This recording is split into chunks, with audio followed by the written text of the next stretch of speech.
Oke, monggo. Bagaimana Mbak E? Pripun? Tiap hari tuh kerja sambil dengerin konten Mas Andra dan Juli. Terima Terima kasih. kasih. Enggak begini, saya kan mau tanya nih, saya kan habis cuti. Nah, cuti ini kan kontrak tuh habisnya bulan 9 kan. Terus ini kan apa, di kontrak baru ini saya ambilnya cuti itu bulan 12. Terus yang saya tanyakan itu public holiday-nya yang Christmas sama yang tahun baru itu dapat nggak ya? Dapat loh Mbak. Dapat ya? Tetap dapat loh Mbak. Itu kan libur sampean dalam kontrak. Oh iya. Dihitung Begitu. aja. Berarti yang tanggal 25, 26 sama 1 ya? 1 apa itu? 1 Januari. 1 Januari. Iya, dapat. Berarti yang 3 hari itu dapat ya? Karena kan saya itu tanggal 22 Desember sampai dengan 4 Januari itu cuti ke Indonesia gitu. 2 minggu. Terus iya 2 minggu, 14 hari PP. Jadinya yang saya tanyakan ini apa public holiday-nya itu dapat apa enggak gitu. Dapat Mbak E. Oh iya C, ya terima kasih kalau begitu.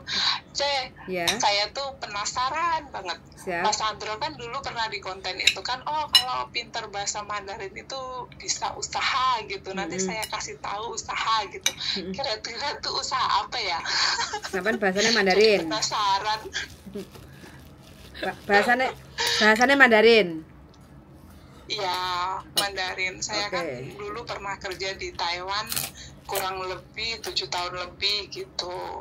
Terus ada sekarang ini karena COVID kan nggak bisa kembali ke Taiwan. Otomatis yang pertama kali buka itu Hong Kong. Jadinya ya sudahlah ke Hong Kong saja dulu gitu kan, mencoba apakah maksudnya tuh mencoba gitu. Karena mencoba dulu tuh keberuntungan. Ya, karena dulu tuh pernah ada takut gitu kalau ke Hong Kong gitu. Karena apa, majikan tuh suka nginterminit gitu kan. Nanti tiba-tiba kalau di interminit gimana majikannya tuh keras gimana. Tapi alhamdulillah itu tuh dapat majikan yang baik gitu. Alhamdulillahirobbilalamin. Berarti kan tidak semua majikan Hong Kong itu kan sakarepe dhewe to Mbak. Kalau kita niat ingsun bekerja, otomatis kan majikan akan kembali baik sama kita, ya enggak? Benar. Bagi tipsnya tuh yang ex Taiwan mampu menaklukkan majikan Hong Kong. Piye tipsnya sampean? Iya. Tapi itu juga nggak langsung instan gitu tuh, nggak bisa C. Karena apa? Saya tuh di sini butuh 2 tahun. Maksudnya tuh butuh sayang kontrak yang lama itu buat menaklukkan hati majikan dan juga bisa bisa nyorteni baik gitu loh C. Yes. Asal mulanya bagaimana perjuangan di awal 2 tahun itu? Awal 2 tahun tuh juga susah C. Kan kitanya di itu kan cuma berdua sama kakek kan. Terus abis itu kakek tuh bangun itu ya jam 2:30 bangun, jam 4 itu udah keluar jalan-jalan gitu. Habis keluar itu jam 6 tuh kan yamja gitu kan. Itu selalu begitu Pak, tiap pagi tuh bangun. Pokoknya bangun jam 4 gitu ya, 4:30-nya tuh langsung pergi. Terus habis itu kalau bangun jam 5, 5:30, tapi itu jarang. Biasanya tuh jam 4 lah, jam 4 tuh keluar rumah sampai itu. Habis itu nggak ada tidur karena belum ada komunikasi dengan baik ya. Ya udah saya jalani. Habis itu makan pun itu gimana ya? Kalau aku kan belanjanya selalu sama kakek. Nah kakek itu kalau biasanya tuh kalau cuma beli babi sama sayur, terus kan nggak pernah beliin apa. Aku tuh selama 1 tahun itu tuh kalau mau beli lauk gitu tuh selalu pakai uang pribadi gitu. Jadinya ya bertahan nggak apa-apa lah, ngumpet di hati itu, ngumpet kenapa ya di Taiwan aja tuh nggak pernah masnya tuh mengeluarkan uang untuk makan gitu. Kalau masalah makanan tuh di Taiwan udah tercukupi semuanya. Pernah gitu di hati tuh kayak kerja tuh jadi nggak ikhlas, semuanya tuh kayak gimana, greget gitu loh. Setelah itu dengerin konten, banyak dengerin konten gitu kan, banyak mbak-mbak yang maksudnya majikannya yang dapat majikan yang apa jahat, apa maksudnya lebih ya, parah itu yang kurang baik gitu kan. Jadinya tuh di hati tuh iya ya jadi kerja tuh kayaknya tuh harus ikhlas, belajar ikhlas ya, siapa tahu nanti kakeknya tuh maksudnya tuh lebih baik lagi gitu kan. Jadinya tuh aku di sini ya juga belajar ikhlas lah, kerja ikhlas. Seumpamanya pagi jam 4 itu apa bangun apa keluar gitu, ya udahlah ikhlas gitu. Ya alhamdulillah dari sini tuh baik, dan sampai sekarang pun alhamdulillahnya lagi nggak pernah masnya tuh beli sayuran sendiri, lauk sendiri gitu. Bersyukur banget. Alhamdulillahirabbil alamin. Itu perjuangannya. Intinya niat ingsun ikhlas ya Mbak ya, nggak terlalu banyak protes kayak gitu ya. Benar. Sekarang betah berapa lama? Gimana? Sekarang sudah betah berapa lama di Hongkong?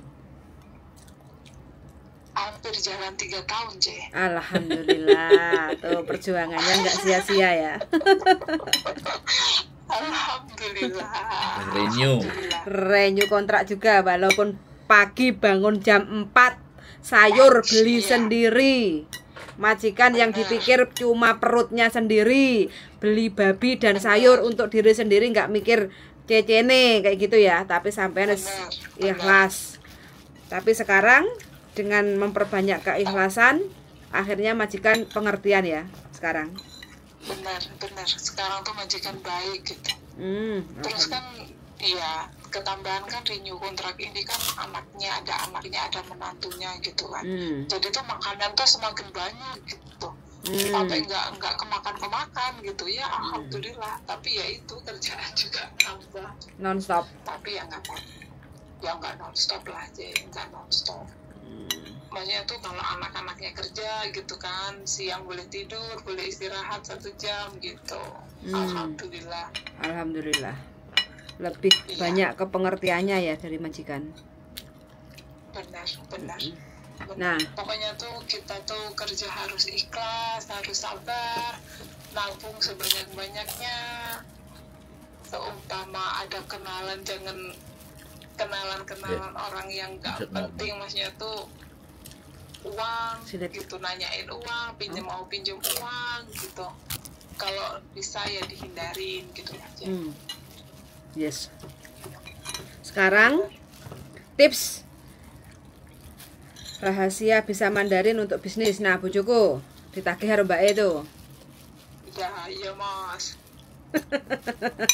Bocorin sedikit dong. minta bocoran. Gampang Mbak, nggak usah bocoran. Tak ceritain konsepnya semuanya. Mbak, Iya. di Hongkong itu ada aplikasi yang namanya Alibaba atau 1688. Oh, iya. Ada juga Taobao. Tapi di situ kan tulisan semua. Iya.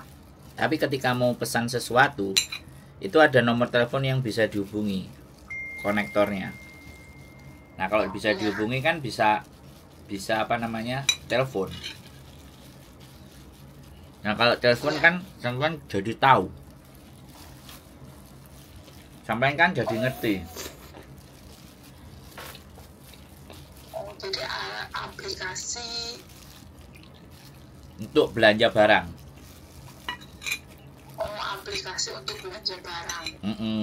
Itu tuh maksudnya bisa jadi penerjemah atau gimana gini?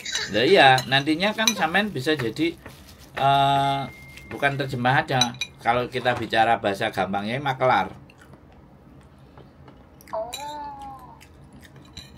Jadi kan produk-produk itu banyak bisa dibeli. Terus yang kedua kan bisa dikirim ke Hong Kong. Yang ketiga bisa dikirim langsung Indonesia. Terus berikutnya lagi, cuman kan Mandarin pinter. Nggak, walaupun nggak pinter tapi bisa lah ngerti. Bisa main sama saya ke Shenzhen. Di sana ada barang-barang apa? Karena kalau di Shenzhen itu kalau kita belanja barang mesti ditanyain, kamu mau beli berapa? Bukan harganya yang dia jawab, tapi jumlah yang kamu mau beli berapa. Nah kan dari situ kan terjadi banyak interaksi kan Mbak.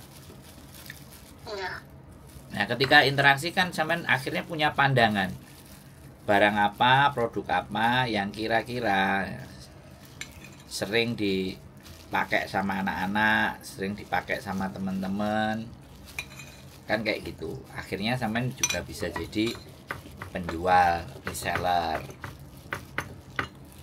Itu kalau Mandarin. Nah, kalau kita mau dagang dan bisnis. Terus berikutnya, sampean kan bisa Mandarin secara ucapan. Nah, otomatis kan tinggal nambahin kemampuannya untuk menulis. Nah, sampean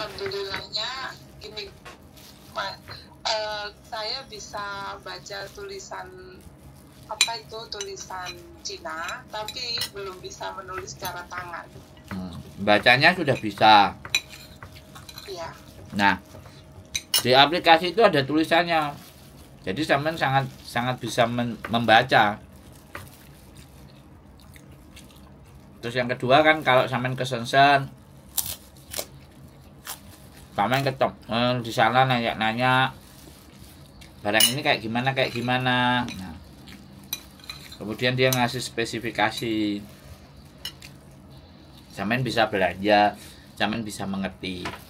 Terus prospek berikutnya, sampean tinggal nambahin lagi les menulisnya di Hong Kong. Ketika sampean punya sertifikasi Hong Kong, maka nanti di Indonesia sampean di Hong Kong aja sampean lihat perusahaan-perusahaan Cina yang ada di Indonesia, sampean bisa ngelamar. Nah, itu masa depannya ke sana kalau sampean bisa bahasa Mandarin.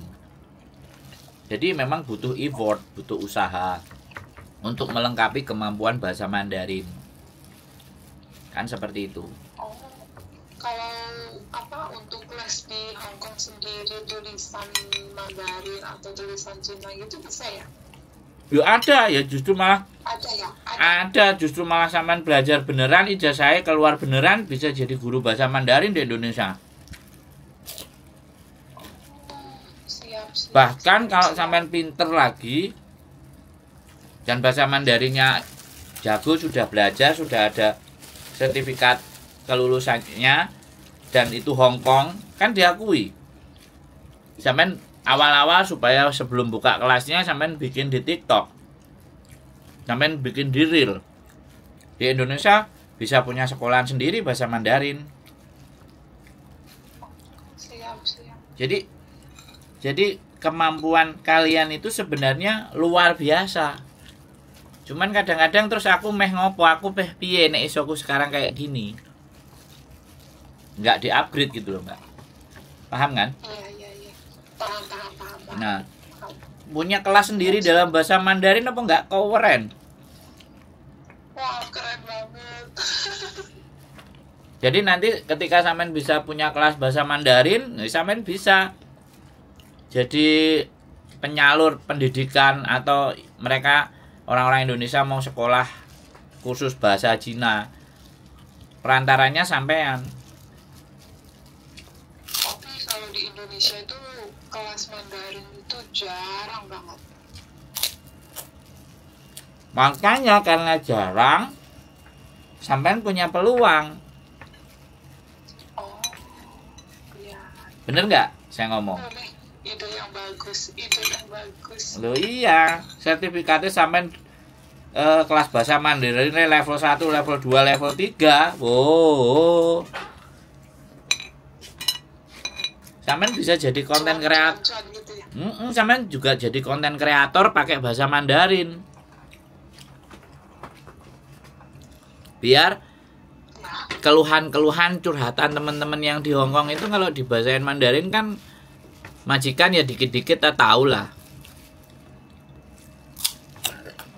Kan gitu loh Mbak. Dan sampean juga bisa bikin konten dalam bahasa Mandarin. Loh. Keren Mbak. Keren. Masalahnya tinggal sampean mikir sampai ke sana enggak gitu. Karena kadang-kadang berhentinya teman-teman itu aku ngelakuin kayak gini tapi aku gak nek duitnya. Pinginnya ngelakuin sekarang, duitnya sekarang, ya kan nggak bisa begitu. Iya. Pengennya yang instan. Nah, makanya aplikasi-aplikasi yang tukang bohong-bohong dan tukang tipu-tipu itu dapat mangsa karena anak-anak maunya instan,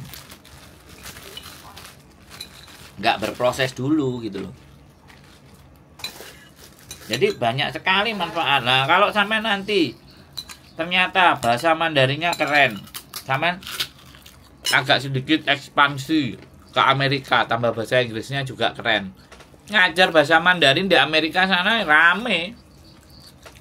Boleh minat. Ngajar bahasa Mandarin di UK. Loh ini bukan tidak mungkin loh Mbak. Iya.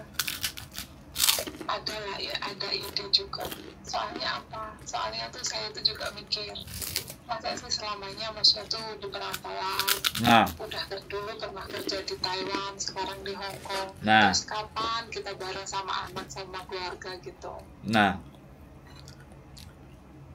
Kalau sampean bisa bikin konten dalam bahasa Mandarin, sampean kan bisa menjelaskan Indonesia dalam bahasa Mandarin.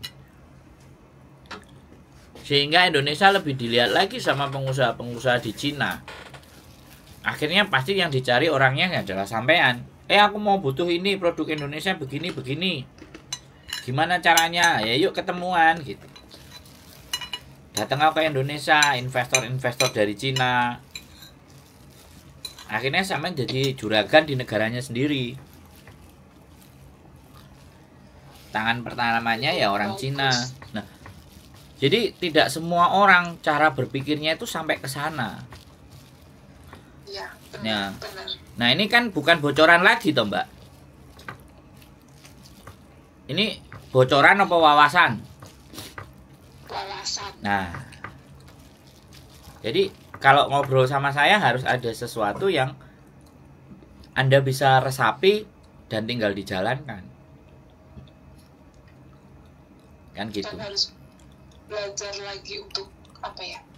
Belajar lebih berani, belajar lebih pede. Nah, makanya kenapa saya punya kelas public speaking, makanya kenapa saya ada YouTuber.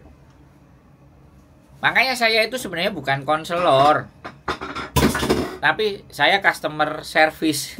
Kok customer service? Boleh dong Mas Andra minta itu gabung di Zoom-nya, minta link-nya gitu. Bisa. Kita biasanya setiap Rabu malam. Pengen belajar lagi bersama Mas Andra sama Yuli. Sebenarnya langsung praktek aja nggak apa-apa. What Mince, siapa Markona, kan kayak gitu. Jadi nama saya kerja di sini dan itu dikemas dalam bahasa Kantonis dan sampean bikin konten. Jadilah the first PMI Hong Kong yang berkonten menggunakan bahasa Mandarin. Bahagia saya. Tapi untuk menampilkan kepedeannya ini masih harus belajar Mas Andra. Nah, soalnya tuh kayaknya tuh masih kurang pede gitu. Kenapa sampean kurang pede? Karena sampean bergaul dengan orang-orang yang nggak pede. Benar benar sekali, benar. Nggak ada teman Mas Andra di Hong Kong sini, cuma ada 3 adik sama temen juga dekat rumah gitu. Nah, selebihnya tuh nggak ada. Nah, sampean nggak mau berteman dengan saya? Mau. Kalau sampean berteman sama saya, lama-lama virus gilanya kan masuk. Kalau virus gilanya masuk, mulailah berbicara pakai bahasa Mandarin. Wah, aku sangat berharap. Aku tuh sebenarnya teman-teman itu punya Mandarin, punya Kantonis. Kenapa nggak belajar ngomong Kantonisnya itu digunakan jadi konten? Tahu kan, si Kontring kemarin bikin konten, ya kan? Nggak apa-apa. Bikin konten yang cuman beberapa menit itu, wow, orang Hong Kong semuanya lo ngeliatin. Itu loh, video berapa menit, bikin channelnya dia naik jadi 10.000K. Itu loh yang saya mau. Jadi teman-teman itu harus speak up, harus ngomong, harus bercerita. Sampean mengalami majikan, bahkan kalau perlu diajak ngomong sama lebur tentang masalah uang makan, food allowance. Nah, food allowance ini selama ini teman-teman kan kadang nggak terima, kadang makan seadanya, kadang beli sendiri. Kalau nggak kita omongin ke permukaan piye? Nggak ada yang tahu. Aja sama grundel aja. Nah, makanya kenapa saya bikin konten? Saya nggak cuma ingin bikin konten, tapi saya kepingin teman-teman semuanya juga bisa mengapresiasikan apa yang ada dalam pikiran dan benaknya. Selama di Hong Kong, dia mencoba menceritakan dengan bahasa Kantonis di Hong Kong tentang kehidupannya. Kalau diceritakan bahasa Indonesia kan kontennya udah banyak tuh. Ya kan, yang bahasa Indonesia. Tapi untuk yang bahasa Mandarin, untuk yang bahasa Hong Kong sendiri, saya ngomporin sama Mbok Diana yang plek-plekan saya juga nggak masuk, nggak bikin juga. Makanya kan butuh talent, butuh orang-orang yang memang mau dan bisa dan punya kemampuan. Persoalannya, ya kan, siapa orang-orang itu? Nah, nek sampean kuasaannya di Mandarin, ya Mandarin, no problem. Malah penontonnya sampean nanti bisa Hong Kong, bisa Cina. Jadi pulang ke Indonesia, sampean sudah bawa ada subscriber, sampean bisa ngonten Indonesia dengan bahasa Mandarin, memperkenalkan Indonesia dengan bahasa Mandarin. Bisa jadi sampean ditelepon. Siapa-siapa yang tertarik. Sekali lagi ya Mbak, ya saya itu tidak berpikir ketika saya nanti jadi YouTuber, saya itu jadi orang yang bisa memberikan manfaat, bisa ditelepon sama siapapun, bisa dihubungi sama siapapun. Saya dulu nggak berpikir seperti itu. Pokoknya gimana saya bikin YouTube, teman-teman juga pada bikin, dan semuanya berjuang bersama-sama. Pikiran saya di situ. Tapi setelah jadi YouTuber, selain bisa dapat uang, orang kenal saya dari Indonesia, ada perusahaan yang nelpon saya mau masarin barangnya, nanti jam 4 kita mau Zoom, dan mantan dosen. Itu kan bukan saya ngundang, tapi mereka tahu dari channel YouTube saya. Terus aku daftar pelatihan pendidikan seksual sama MES. Bagaimana menceritakannya? Terus kenapa Anda layak menjadi ambasador, menjadi trainer kita? Ya aku bilang, aku punya subscriberku domestic helper from Indonesia. Oke, Anda langsung diterima. Dan kenapa aku harus menerima Anda jadi trainer? Lah, aku punya yang dengerin, kalau aku punya knowledge kan aku bisa sampaikan sama teman-teman. Komunitas OY juga diundang, Caritas Vibes, kita juga diundang, Metode Center untuk bikin kelas. Itu apa sih? Ya karena kita mau berkarya. Kita menunjukkan apa yang kita bisa walaupun sedikit. Hidup kita itu 1% kita tambah, 1% kita tambah, 1%. Kita nggak usah banyak-banyak nambahnya prestasi. Iya. Iya. Saya juga nggak butuh diakui, nggak kepingin diakui. Tapi ketika di YouTube saya itu kok seneng lihat kontennya Mas Andro, terima kasih ya, saya dapat manfaat dan dapat pencerahan. Belum dapat duit aja Mbak, saya itu sudah bahagia. Karena merasa hidup saya itu ada gunanya. Sesuatu yang ada di kepala saya itu bisa membuat orang berpikir gitu. Kayak sampean, aku kok pingin tahu bocorannya apa. Nah ini kan membuat sampean tertarik tuh, interesting kan. Iya benar. Nah, sampai beberapa hari tuh mau telepon nggak gitu. Ya kan, makanya kalau toh pun saya juga berpesan buat teman-teman, kalau belum diangkat ya mungkin mohon maaf, ada keperluan-keperluan yang harus saya dahulukan. Telepon aja terus, lama-lama saya juga akan balas. Kalau lagi waktunya free, semuanya pasti akan saya telepon balik. Biasanya saya begitu. Makin hari makin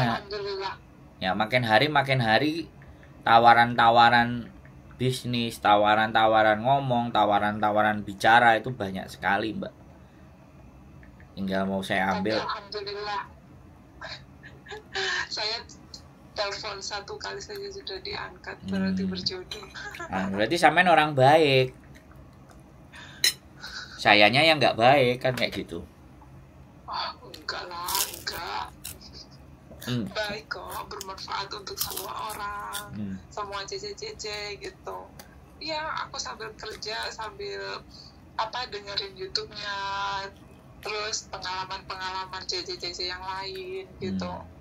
Ya maksudnya tuh ya ambil hikmahnya, problem-problem apa gitu. Inspirasi sekali. Makanya ini saya beranikan diri untuk untuk telepon sekaligus bertanya masalah itu public holiday itu di saat saya cuti gitu. Dan sudah dapat jawabannya kan, dan sudah dapat wawasan kan. Alhamdulillah sudah. Punya gambaran sampean mau ngapain, mau seperti apa, mau ditata bagaimana hidupnya kan, sedikit banyak sudah punya. Sedikit banyak sudah. Nah, kan saya nggak bilang banyak kan, nggak, setidaknya. Tapi intinya sudah dapat banget. Nah, saya ngomong sama mbak-mbak itu semuanya. Saya kan hidup di Victoria Park itu sebelum saya jadi YouTuber itu saya sering ngomong.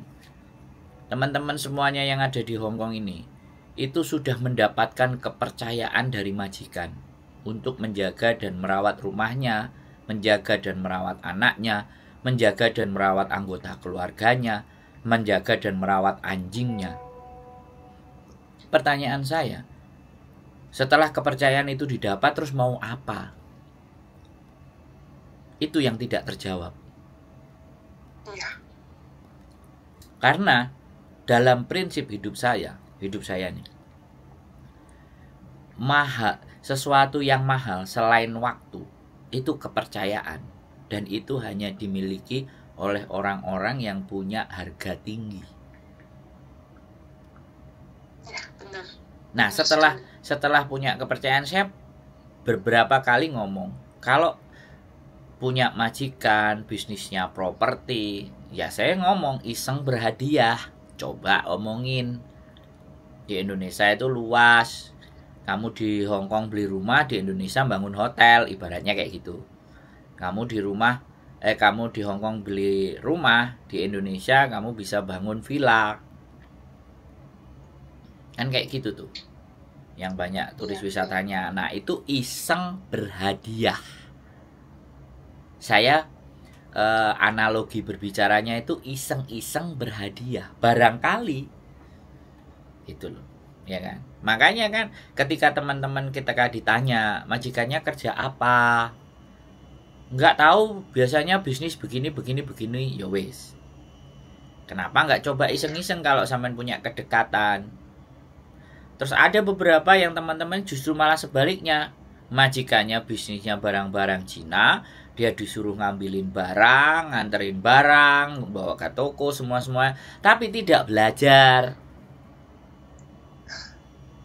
Jadi Kalau prinsip hidup saya, pada saat kita bekerja, itu jangan hanya bekerja saja. Tapi dari pekerjaan itu, apa yang bisa kita pelajari? Bagaimana pengetahuan kita bertambah atas bekerjanya. Jadi bekerja bukan hanya rutinitas hari-hari. Kayak sampean ini sudah mulai berpikir ke sana. Hei. Ngomong kok wohang wahing. Kepedesan dari carane. Ora sopan. Jadi kayak gitu, Mbak. Jadi digali. Saya, kalau saya boleh bilang, dulu saya itu tidurnya di Victoria Park. Kalau bisa dibilang gelandangan Victoria Park. Karena saya nggak pernah tidur di hotel. Begitu menapakkan kaki saya di Hong Kong. Tapi kenapa saya hari ini sampean jadi tahu, jadi kenal? Ya karena saya nggak mau berhenti. Jualin peyek, jualin rokok, yang satu slopnya cuma $4, jual tempe, nganterin dari penjual tempe ke teman-teman yang masak, hanya untung 50 sen setengah hoji. Saya lakukan, Mbak, walaupun uangnya cuma $20 untungnya. Jadi dari situ terus saya nggak berhenti, saya belajar. Ketemu tukang jamu, disuruh bantuin jual jamu, ya saya jual jamu. Dari jual jamu itu saya belajar, ternyata Hong Kong itu segini. Saya tahu Sung Soi, saya tahu Polam, saya tahu Dun Mun, saya tahu Tung Chung. Sampai merembet.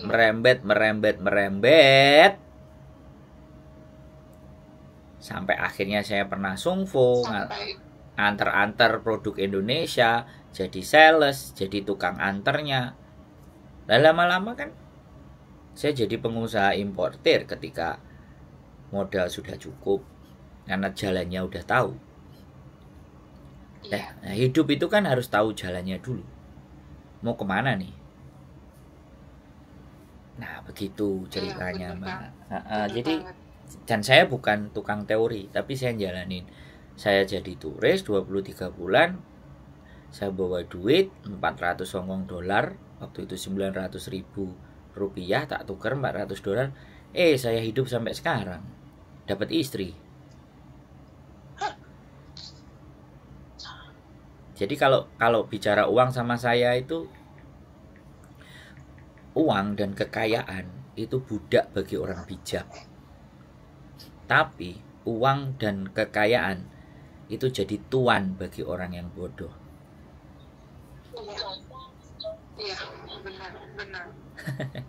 Jadi apa yang jauh lebih penting di dunia ini menurut saya? Pengetahuan. Benar banget, pengetahuan. Knowledge is power. Kalau kerja itu udah kerja terus nggak tahu setelah itu tuh ada apa. Maksudnya tuh apa ada yang kita bisa dari pekerjaan ini, sela-selanya tuh apa gitu tuh biasanya kebanyakan tuh nggak ada yang tahu. Nggak berpikir. Juga masih bingung gitu. Nggak berpikir, bukan tidak tahu, nggak berpikir ke sana. Wes fokus sama kerjaannya aja, selesai ya sudah. Apa karena di zona nyaman itu ya, jadinya tuh kita tuh jadi malas untuk berpikir yang lebih jauh lagi gitu. Betul, Mbak.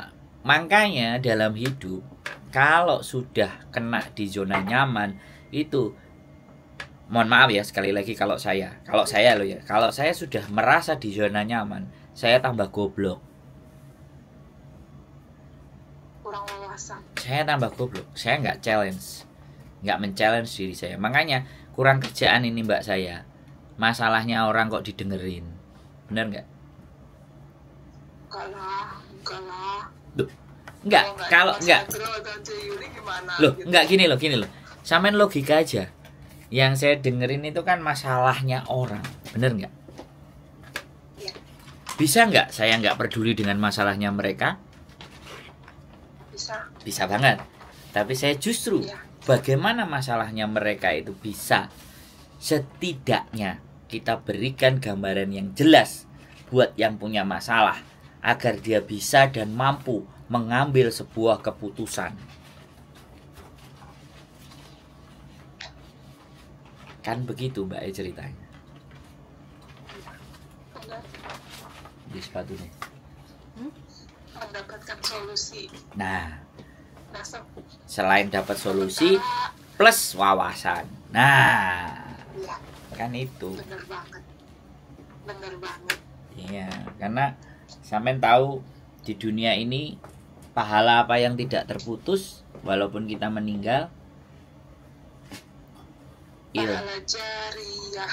Ilmu yang bermanfaat. Tuh, Mbak. Jeru, Mbak, nek wis ngomong. Nek wis ngomong ini iki jeru, Mbak.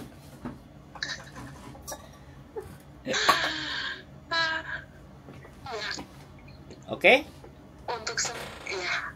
Untuk saat ini terima kasih. Siap. Saya sudah mendapatkan jawabannya. Terima kasih C. Yuli, terima kasih Mas Andro.